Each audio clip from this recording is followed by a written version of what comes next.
Twitterda o'zimiz ro'za tutmaganimizga yarasha, ro'za tutganlarga bir iftorlik qilib beraylik deb aytdiki ro'yxatdan. Biram o'zimni gunohkor his qilaman. Umrida birinchi marta ro'za tutgan odamlar ham tinimsiz siz nimaga ro'za tutmaysiz deb yozishaveradi-ku. Keling savolni qaranglar. Sizlar tomonda ro'za tutmaydimish?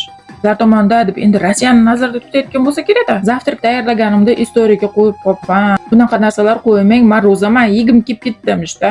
Shunaqa bo'ladigan bo'lsa, bir oy Instagramga kirmay qo'ya qolsin emasa. Xuddiki ular uyda ovqat pishirmaydigandek, ro'zami, ro'za emasmi, bolalari uchun, uydagilari uchun ovqat pishirishadi-ku baribir. Kimnidir sog'ligi ko'taradi, kimnidir ko'tarmaydi. Kimki ro'za tutayotgan bo'lsa, o'zi uchun tutadi ro'zani. Men uchun, ili boshqalar uchun emas. Ilohim tutgan ro'zalaringiz Alloh dargohida qabul bo'lsin. Mehmonlarimiz uyga kelishga vaqti yo'q ekan, chunki devor ko'tarishyapti. Ma'lum bir srokgacha ko'tarib berish kerak ekan. O'shaning uchun konteynerlarga chiroyli qilib oshlarni suzib, salatcha degandek, qoshiq bakalarigacha berib yubordi. Erim ovqatam yemasdan yugurib olib ketdi, issiqqina qilib olib boray og'izlarini ochishlariga deb. Oshlarni отдельно paketga solib qo'ydi, issiqqina tursin deb ustidan sochiqcha qo'yib qo'ydi, salatlarga o'tib ketmasin deb issig'i. Men esa erimni kuzatib, kelishlarini kutib o'tirdim, mazza qilib yeyishgan bo'lsa kerak deb. Shunaqa sovuqda, shunaqa og'ir mehnat qilib ro'za tutishni o'zi bo'lmaydi-da, chunki